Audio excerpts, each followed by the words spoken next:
పెళ్ళైనా పండగైనా వేడుక ఏదైనా పట్టుచీరల ప్రత్యేక వేదిక వారాహి సిల్క్స్.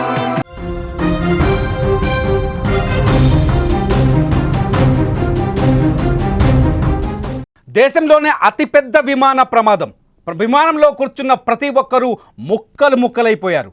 వాళ్ళ డెడ్ బాడీస్ను కూడా గుర్తించడానికి వీలు లేకుండా పోయింది. ఇప్పటికీ అక్కడ రెస్క్యూ ఆపరేషన్ కొనసాగుతోంది. కానీ ఇంత పెద్ద విమాన ప్రమాదంలో ఒక్కడు బతికాడు. ఆ ఒక్కడే ఇప్పుడు మీ స్క్రీన్ మీద కనిపిస్తున్నాడు. అతని పేరు రమేష్. ఈ ఒక్కడే బతికి బయటపడ్డాడు. ఇదే విమానంలో ఎయిర్ ఇండియాకి సంబంధించిన A171 విమానంలో లండన్కి బయలుదేరిన రమేష్, విశ్వకుమార్ రమేష్ సీట్ నెంబర్ 11Aలో కూర్చున్నాడు. మీరు టికెట్ చూస్తున్నారు. రమేష్ సంబంధించిన జేబులో అతని బోర్డింగ్ పాస్ కూడా ఉంది. బాక్సులో అతను నడుచుకుంటూ వెళ్తున్న వీడియో ఉంది. ప్రస్తుతం రమేష్ కుమార్ తక్కువ గాయాలతో ఆసుపత్రిలో చికిత్స పొందుతున్నారు. ఈ ఒక్కడే మృత్యుంజయుడిగా నిలబడ్డాడు రమేష్.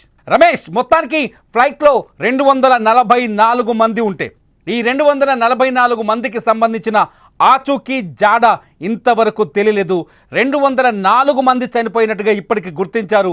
మిగతా 43 మంది గురించి వెతుకుతున్నారు. అందులో ఒక్కడు విశ్వకుమార్ రమేష్ బతికి బయటపడ్డాడు, బచాయించాడు.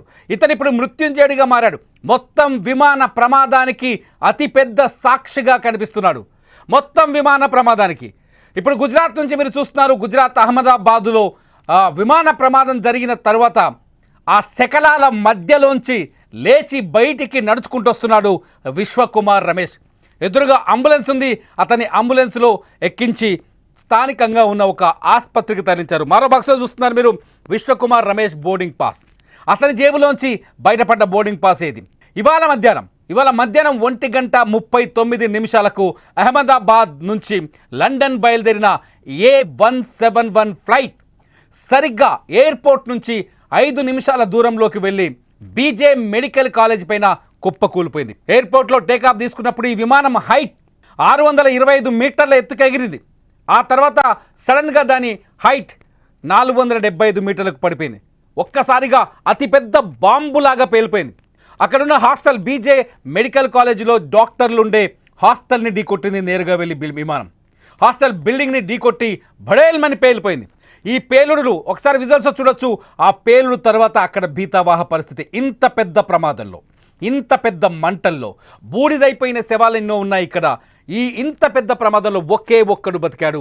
ఆ ఒక్కడు ఇప్పుడు మీరు స్క్రీన్ మీద చూస్తున్నారు, విశ్వకుమార్ రమేష్. నిజంగా భూమి మీద నూకలు ఉండటం అంటే ఇదేనేమో. ఇతనికి ఇంకా ఎన్ని రోజులు జీవించాలనే దేవుడు తలరాత రాశాడో చెప్పలేము. ఎందుకంటే నేరుగా మృత్యు వచ్చి కౌగిలించుకున్న ఆ మృత్యువు కౌగిలి నుంచి తప్పించుకొని నడుచుకుంటూ వస్తున్నాడు రమేష్ కుమార్. అక్కడ సీన్ చూడొచ్చు. రమేష్ కుమార్ నడుస్తున్న ఈ వీడియో చూస్తుంటే నిజంగానే ఇతనికి దేవుడు ఆయుష్ని మిగిల్చాడనిపిస్తుంది. నిజంగానే విశ్వకుమార్ రమేష్ మిరాకిల్ మ్యాన్గా కనిపిస్తున్నాడు. ఫ్లైట్లో ఫ్లైటే ముక్కలైపోయింది. ఎక్కడికక్కడ తునకలైపోయింది ఫ్లైట్.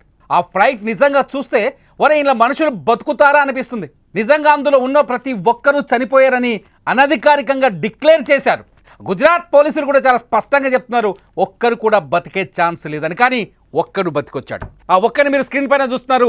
ఆ ఒక్కడు బతికొచ్చాడు, నడుస్తూ వెళ్తున్నాడు. చూడండి వీడియోలో చూడండి, నడుస్తూ వెళ్తున్నాడు. ఒక్కసారి మీరు ఆ వీడియోలో చూస్తే మీకు అర్థమవుతుంది. ఆ వీడియోలో చూడండి, మీరు నా పక్కన ప్లే అవుతున్న ఈ వీడియోలో చూడండి. అతను నడుస్తూ వెళ్తున్నాడు. ఇతనే విశ్వకుమార్ రమేష్. ఇంత పెద్ద ప్రమాదంలో బ్లాస్ట్ అయిపోయి ఒక్కసారిగా అహ్మదాబాద్లోని ఆ బీజే కాలేజ్ చుట్టూ పెద్ద మంటలు వచ్చేసి మెడికల్ కాలేజీలో అనేక బీభత్సమైన మంటలు అంటుకొని కార్లు తగలబడిపోయాయి, బైకులు తగలబడిపోయాయి, హాస్టల్లో ఉన్న ఫర్నిచర్ తగలబడిపోయింది. హాస్టల్లో ఉన్న 40 మంది జూనియర్ డాక్టర్స్ తగలబడిపోయారు, కాలిపోయారు, దెబ్బలతో అల్లాడిపోయారు. 5 ఇప్పటికీ చనిపోయినట్టుగా అధికారికంగా కొంత సమాచారం అందుతుంది. 40 మందిలో ఎంతమంది బతుకుతో తెలియదు. కానీ చిన్న గాయాలతో, అతి తక్కువ గాయాలతో ఒక్కడు బయటపడ్డాడు. ఆ ఒక్కడే మీరు ఇప్పుడు స్క్రీన్లో చూస్తున్నారు. అతనే విశ్వకుమార్ రమేష్. చూడండి స్క్రీన్లో నడుచుకుంటూ వెళ్తున్నాడు. ఆ విజువల్ చూడండి, బాక్స్లో నడుచుకుంటూ వెళ్తున్నాడు.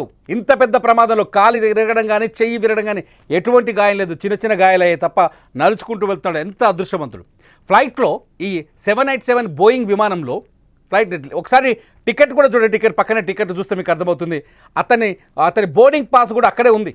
అతని దగ్గర ఉంది బోర్డింగ్ పాస్ చూడండి, ఒకసారి బోర్డింగ్ పాస్ చూడండి, తర్వాత నడుచుకుంటూ వెళ్తున్న అతని వీడియో చూడండి. ఈ ఒక్కడు నడుచుకుంటూ వస్తున్నాడు, ఎంతమంది శవాలై చెల్లా చెదురై కింద పడిపోయి ముక్కలు ముక్కలై. ఇదే ఫ్లైట్లో ఉన్న గుజరాత్ మాజీ CM Vijay Rupani dead body అసలు ఊహించని విధంగా ముక్కలు ముక్కలైపోయిందని చెప్తున్నారు. ఆయన మృతదేహాన్ని గుర్తించడం కూడా చాలా కష్టమని చెప్తున్నారు. ఎటువంటి పరిస్థితులు, చాలామంది ప్రయాణికులు డెడ్ బాడీస్ కాలిపోయి ఉన్నాయి. నేను ఇక్కడ వీడియోస్ చూపించడానికి కొంత ఇబ్బంది పడుతున్నాను, ఎందుకంటే ఈ వీడియోస్ మేము చూపించలేము డిజిటల్ మీడియాలో. అటువంటి ప్లేస్లో బూడిదైపోయి ఫ్లైట్ ఎక్కడికక్కడ ముక్కలైపోయి తునకలైపోయిన ఈ ప్లేస్లో ఒక్కడు బయటపడ్డాడు, విశ్వకుమార్ రమేష్. నిజంగా ఎంత అదృష్టవంతుడు, మృత్యుంజయుడు. చావు ఎదురుపడి కౌగిలించుకున్నా ఆ కౌగిలి నుంచి తప్పించుకొని బయటపడ్డాడు. మృత్యువు ఎదురుపడినా దాన్ని జయించొచ్చాడు. విశ్వకుమార్ రమేష్ సంబంధించిన పూర్తి వివరాలు తెలియాల్సింది. అతను ఏ ప్రాంతం వ్యక్తి, ఎక్కడి నుంచి వచ్చాడనేది. గుజరాత్ వాసి అనుకుంటున్నారు సాధారణంగా, కానీ ఇతని బతికి బయటపడడం ఒక్కసారిగా అక్కడ ఉన్న రెస్క్యూ టీమ్స్ జనాలు అంతా అవాక్కైపోయారు.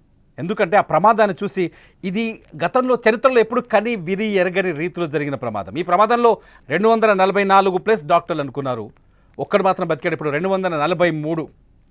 మొత్తం చనిపోయిన వారి సంఖ్య 204 అని తెలుస్తుంది. గాయపడ్డ వాళ్ళ లెక్క ఇంకా తెలియదు, అంటే మృతదేహాలు మిగతా వాళ్ళే గుర్తించాల్సి ఉంది. ఆల్మోస్ట్ ఆల్ పోలీసులు చెప్పిన దాని ప్రకారం చూస్తే అక్కడ సీన్ చూస్తే చాలా స్పష్టంగా అర్థమవుతుంది అందరూ చనిపోయారు. ఆ బాధని నిజంగా జీర్ణించుకోలేని బాధ. ఒక చోట 240 మృతదేహాలు, అవి కూడా ఎక్కడికక్కడ పడిపోయి ఉన్నాయి, చెల్లా చెదరైన. కొందరు తల అయితే ఇక్కడికి, నేను చూపిస్తాను కదా, ఇక్కడికి తల తెగబడిపోయింది, ఇక్కడ తెగబడిపోయింది. ఒక తల ఈ ప్రాంతం మాత్రమే కనిపిస్తోంది. కొన్ని డెడ్ బాడీస్ చూస్తే నిజంగా కన్నీళ్ళు వస్తున్నాయి. ఆ విజువల్ చూడాలంటే గుండె ధైర్యం సరిపోవట్లా. అటువంటి ప్లేస్ నుంచి ఒక్కడు బతికి బయటపడ్డాడు, బచాయించాడు. ఆ వీడియోస్ మీరు స్క్రీన్లో చూస్తున్నారు. నిజంగా ఇతను మృత్యుంజయుడే. మీరేమనుకుంటున్నారు? నిజంగా ఇతను ఇలా బయటపడడం వెనుక నిజంగా వరముందా, మృత్యుంజయుడా, అదృష్టవంతుడా? ఇతను ఏమనుకుంటున్నారు మీరు? కామెంట్ చేయండి వీడియో కింద. ఖచ్చితంగా మీ కామెంట్స్ పైన నేను ఖచ్చితంగా ఇంకో వీడియో లైవ్ చేస్తూనే ఉంటా. గుజరాత్ విమాన ప్రమాదానికి సంబంధించిన లైవ్ అప్డేట్స్ కోసం Suman TV live and Suman TV digital లైవ్ని సబ్స్క్రైబ్ చేసుకోండి, ఫాలో అవ్వండి. ఎప్పటికప్పుడు నిజమైన సమాచారాన్ని అందుకోండి. చూస్తూనే ఉండండి సుమన్ టీవీ లైవ్.